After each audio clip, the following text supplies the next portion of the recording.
Yes, ang ganda niya. Wow. Mukhang di malamig. Oh, pero yun yung suot namin. Grow hard about what you wanna be. Step 4. Everybody just do your thing. Wake up. Today's gonna be a good day. Wake up. Today's gonna be a good day. Wake up. Pan kayo mag-navigate. Wake up. Today's gonna be a good day. Wake up. Today's gonna be a good day. Wake up. Today's gonna be a good day. Wake up. Anak kami dito sa malapit sa hotel namin, so maglalakad na lang kami.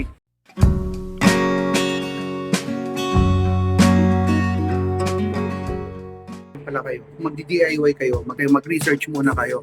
Kasi kami nag-research kami pero medyo mahirap pa rin. Ngayon nagko-cope up na kami. So try natin, papakita natin dito sa video na to kung gaano kahirap o gaano kadali. Kung may magkamali man kami, maiwasan. So yun yung purpose ng video na to.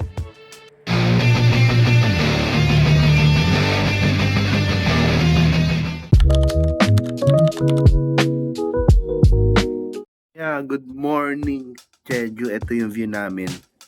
Sorry. Yan. So, medyo against the light lang. Kasi, biglang umaraw eh. So, kita mo yung city. Actually, kita mo yung mga buildings dyan. Tapos, nung madaling araw nagising ako, nung nag-CR ako, makita mo mga bukas pa yung mga ilaw dyan. So, ibig sabihin, buhay ang nightlife dyan. So, hindi boring ang Jeju. Natakpan na ng ulap yung araw. Ayan.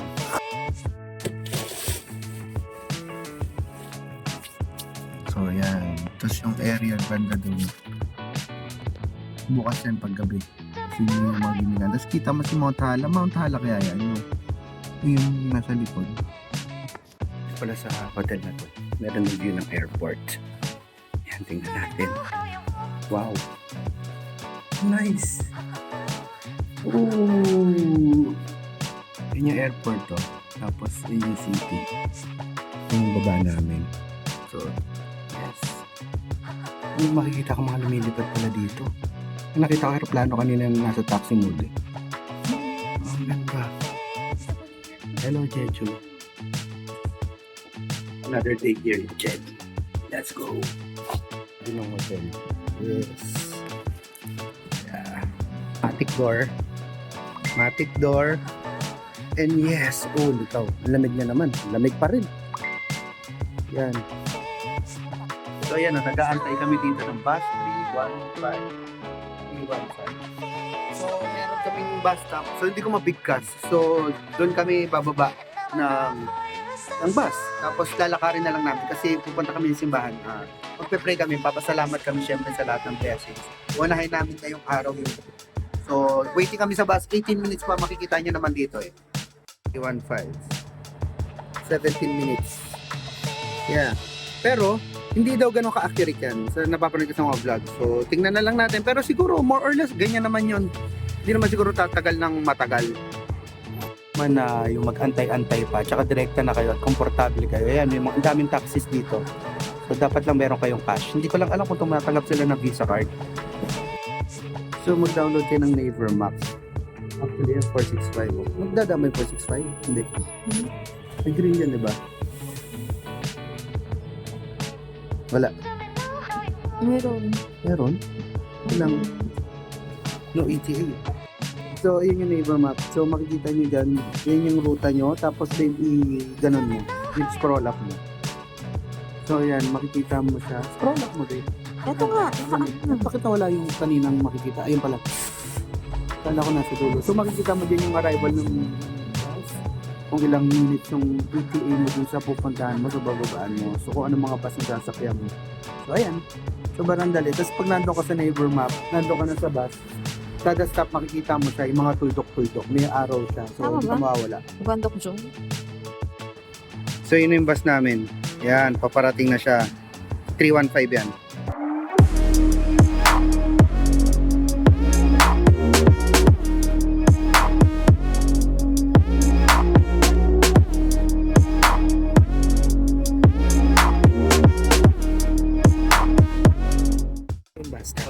Bus stop na kami. Bababa na kami. Pinas. Gusto mo sumakay ng bus kasi malamig. Dito naman, gusto mo sumakay ng bus. Kasi, tatawid lang kami. Gusto mong sumakay ng bus para mainitan. Kasi sobrang lamig. Tapos pag sa Pilipinas, kapag bumaba ka ng bus, malamig sa bus, pagbaba mo, mainit. Dito, pagbaba mo ng bus, sobrang lamig. Mag-a-adjust ka agad. Magsusot ka agad ng another layer. Magsusot ka na ng gloves. Ito, inubad ko lang kasi nagre-record ako. Pero malamig talaga. So, asan na yung simbahan? Pupunta kami ngayon ng simbahan. Actually, so syempre papasalamat tayo sa lahat ng blessings. Papasalamat tayo kasi nandito kami. Basta, lagi, Lord, ikaw palagi. Wala kami sa mga narating o napuntahan namin kung wala ikaw talaga Lord. So, iba yung vibe dito. Medyo laid back dito. Hindi katulad dun sa namin na medyo active. Ang dami kasing turista dun sa amin. Yeah. Ano may figurines. Cute. Yeah. Sure. Jungan Cathedral. Correct me if I'm wrong. Pero lalagay ko na lang dyan. Yan. Yung spelling. So, ayan siya. Oh. Yeah. Sisamba tayo dyan. Kung wala man misa, magpipray tayo. So, ayan. Magpipicture lang ako dito. Ang ganda dito sa lakad namin papuntang dun sa cathedral. Kasi, ang laid back lang talaga niya. Kasi parang local vibe talaga nila. So, ayun, ito mga bahayan na to. Mukhang di malamig. Pero yung suot namin, balot na balot kami dito. Ang lamig niya, promise. Kasi kala namin nung una, pagbaba namin bus, yung normal lamig lang. Naalala ko, negative 3 nga pala ngayon. Negative 3 negative 3. Yes, ang ganda niya. Wow. Very good. Nice, ito siya. At 10 a.m. Anong oras na ba? Babe? Parang pasok ata. 10 a.m.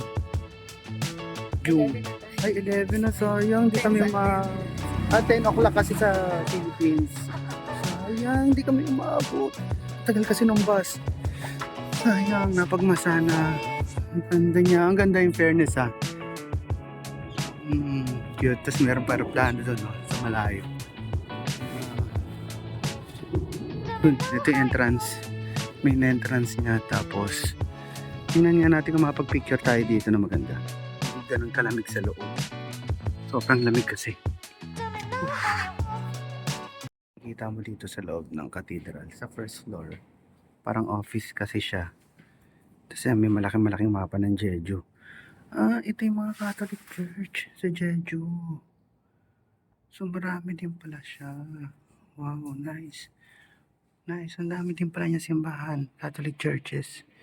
Dito. Ang galing. Tapos meron siyang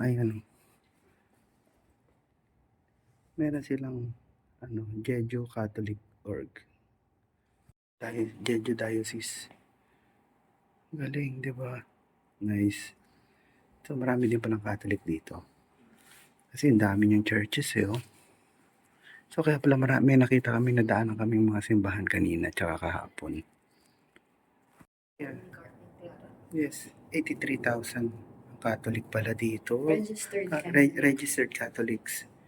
So hindi ko alam kung as of 2023, in 2023. So malamang nadagdagan yan. And ang galing pati doon sa may small island, meron ding church. Ayun sa labas siya ng mismong mainland Jeju. Tapos dito, sa taas siguro yung church. Kasi mga offices yung nandito So, tingnan natin to. Wala nga lang siyang English translation. So, malamang, dyan nagsimula yan. Tapos, naging ganito na tong cathedral. So, ito na yung itsura niya. Tapos, ito siguro sa ibang churches. And now, ito yung itsura niya, present. Ganda niya, di ba? Ay, Lord. Ganda ng simbahan. Lord, maraming salamat po sa lahat. Pray lang kami. May mag-pray. So, ayun pwede ka mag-light ng candle. 1,000. So, tayo. Mag-light kami ng candle dito. So, 1,001 lang naman. So, parang lang naman siya Parang 40 pesos lang naman siya. St. Mary of the Immaculate Conception. Si Jesus. 100 Korean martyr saints. Canonize sila noong May 6, 1984 by Pope John Paul. So ito siya. Ito sila. Yan. Di ba? Ayos, di ba? Tapos ito pa, 124 Korean martyr. Blesseds. May title. August 16, 2014.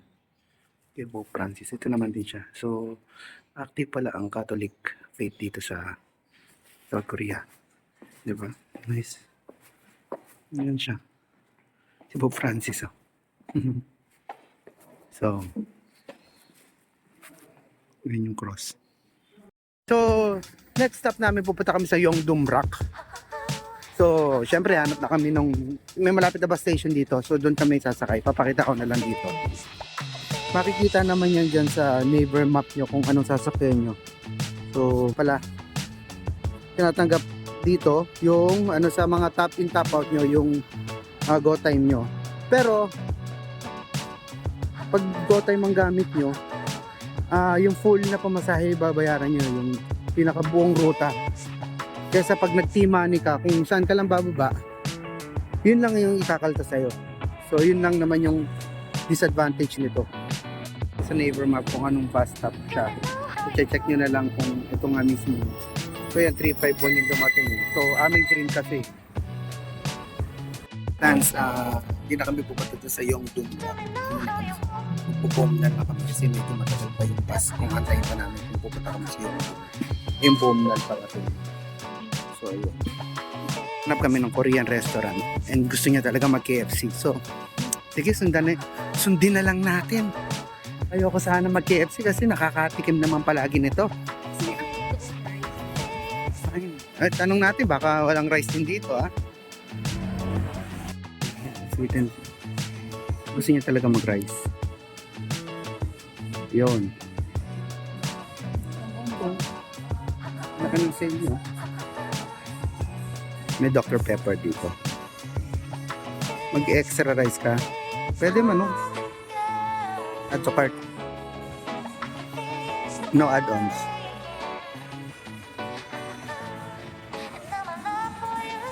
Kasi meron kang meal. Add to cart.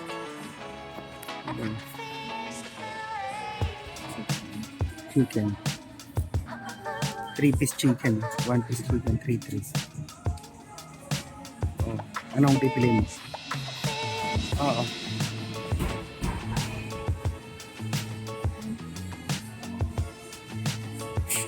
Okay. Double down tayo. Tapos, alpha. Ito na. Ito. Next. At pa dito. Okay na. Yung order.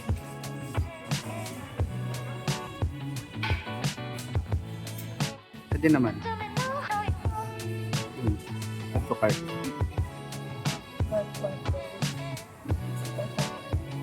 Yan na yung orders namin. Ito siya. Total. 23.7. Payment. Credit card. Wait lang. So what is up mga detective, dahil nag-crave kami sa KFC at nag-crave kami sa kanin, nag-decide kami na dito kami sa KFC kakain at hindi kami magko-Korean restaurant ngayong lunch. So sa kagabi, kumain ako ng McDonald's na yung bulgogi burger. Ayun, meron dito sweet and spicy na fried chicken. So para Korean pa rin yung yung tema niya. Matitikman namin na dito sa Korea na wala sa Pilipinas. Kukuha tayo ng ice. So dito sa kanila yan, sinaserve niya baso na at saka mamimili ng drinks mo. So ayan. So ako pinili ko Fanta. So parang Burger King lang to sa Pilipinas dati. Kaso hindi ko alam kung unlimited dito. Ayan. Ayan, very good. Sa'yo, anong gusto mo? Dr. Peppers? Ako, Dr. Pepper daw yun sa kanya. Siyempre, lagyan natin ng ice. So, at least dito, kontrolado mo yung ice mo. Tsaka yung ilalagay mo, siyempre, ipunuin mo na, diba? Ang kulang yung ice niya. Yan. Yeah.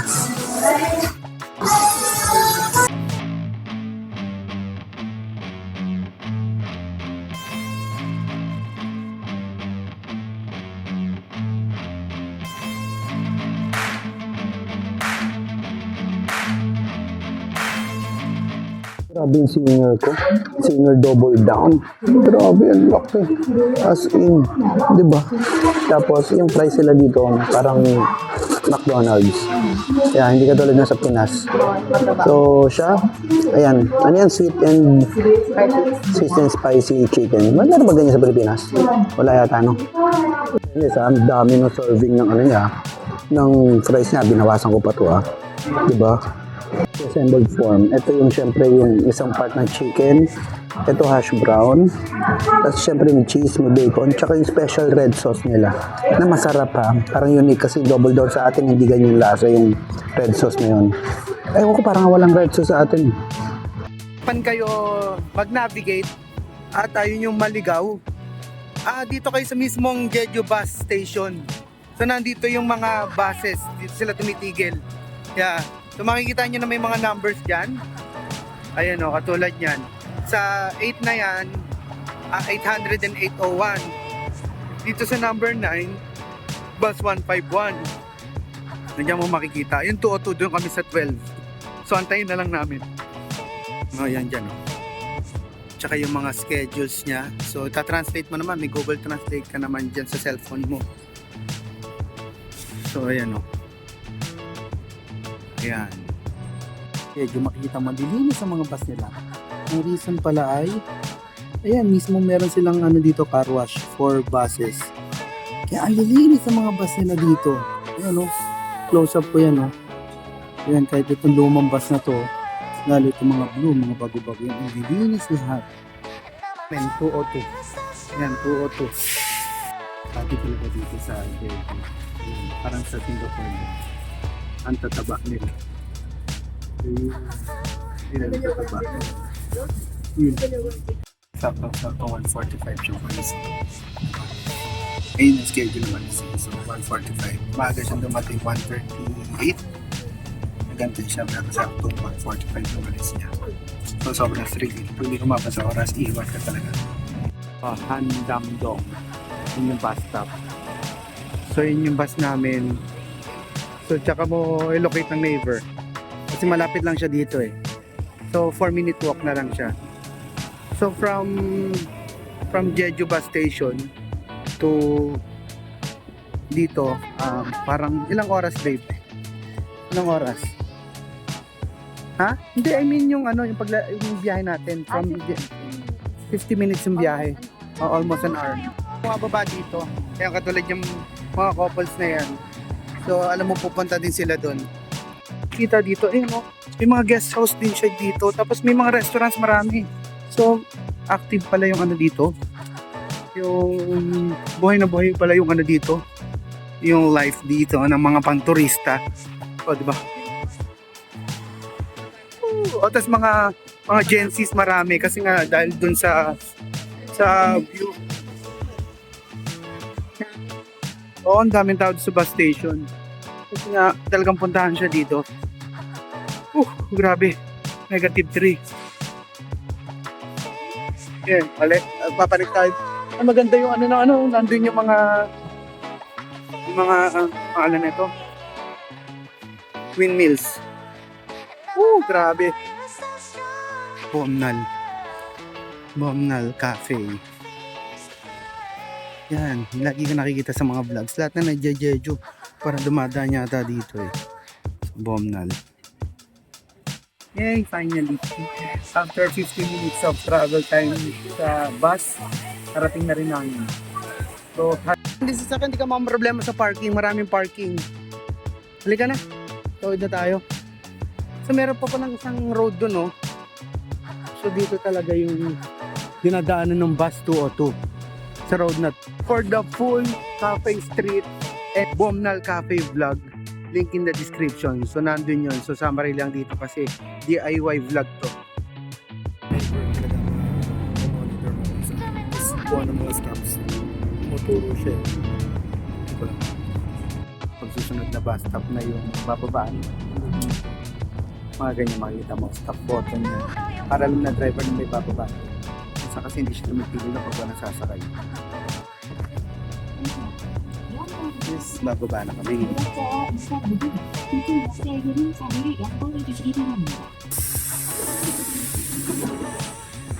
Ayan. It's exit. Here. Oh. From bus 202. Ito. So, transfer bus pa tayo? Okay, magta-transfer kami ng bus. So, 336. So, ganun lang kadali. Mananabigit mo lang. Meron siya sa Naver. So, titingnan nyo na parang nag-transfer kayo ng train. No, so 446 kami. Tsaka masasakay. So, makikita nyo naman yung dito. Sakto sila. Pabababa na sa atin. Naka-transfer agad sila. Nice. Oo. Mahala hospital, pwede din tayo dyan. Lakad lang na konti. Oo. Bumaba. From yung kanina galing doon sa may Cafe Street, sa may Bomnal.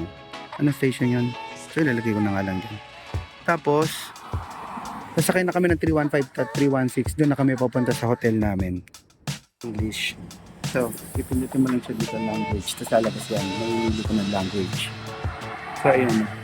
Estimated arrival 33 minutes. 315 ang inaantay namin. So, 315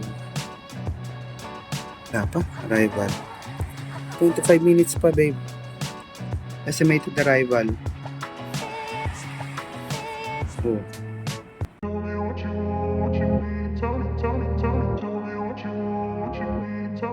Ang mga upuan dito sa mga bus stations nila. Ayan o. So, may heater yan. Tapos pag nasa loob ka, hindi ka ganun lalamigin. Very good, diba? Ganda. Tapos kung nawalan ka ng internet pala dito si Gage. Yan, buong island yan meron ganun. Diba? Ganun kaganda. Kung alam ko nga lang, hindi na kami nag-wifi dito eh. Kasi libre nga yun actually. Ito sa pag-i-edit dun sa pagbaba nyo ng bus. So ito, game. So dito kami bumaba sa Jeju Bus Terminal. So lilipat nga kami ng bus, so transfer bus para diretso na kami sa hotel namin. So nalilito eh. So evaluate ko rin. Sabi niya mahirap ng DIY. Yung pagkakamali namin is parang hindi maiwasan. Para maiwasan niyo. 360 yung sinakyan namin. Yung pala sa ibang bound siya. So ibang bound siya. Ibang bound siya. So hindi kami. So iikot pa kami kung ng gano'n. Kaya bumaba kami dito sa Jeju Bus Terminal. So sasakyan namin 360 na bound na papunta sa amin. So yun, medyo maging mindful lang kayo dun sa ganung klaseng mga details. So makikita niyo sa neighbor map yan, pero medyo nakakalito kung di ka pa sanay katulad namin. So madali naman, kung makikita mo naman lalo dito Jeju Bus Terminal, marami pinagkikilang bus dito. So sakay ka na lang ulit ng bus 360 pabalik. So ayun, so yun yung pagkakamali namin eh, sana maiwasan nyo yun. English, language, English. O, diba? So, makikita mo dyan, at least, diba, mag-English para sa ating mga tourist. So, ang nantay namin, 360, 5 minutes. O, diba? So, hindi ka pala mahihirapan dito. Tapos, negative 3 kami, oh. Grabe. So, kunyari, kiklik mo to. So, yan, lalabas yung mga iikutan niya. So, mapaplano niya yan. Oo. So, kung 360, nawala. So, at least antayin natin. Wait lang. 360. Ewan ko pwede dito. Ayan, 360. Makikita mo yan. Ayan. Oh, yun. So, diba? So, at least mananavigate nyo to. Ayan, malaking tulong siguro sa inyo yan. Kasi parang wala pa akong napapanood na ginawa yun. Ano kami dito sa malapit sa hotel namin. So, maglalakad na lang kami. So, ganun lang siguro. Sana nakatulong sa inyo to. O kaya kahit paano nagkaroon kayo ng idea para at least hindi na kayo mabigla. So, kung di man fully kayo natuto dito, okay lang naman sa amin na sabihan nyo na kayo natuto ng fully, pero at least siguro nabigyan kayo ng idea kung paano. So that's it for this travel vlog. See you later. Bye-bye.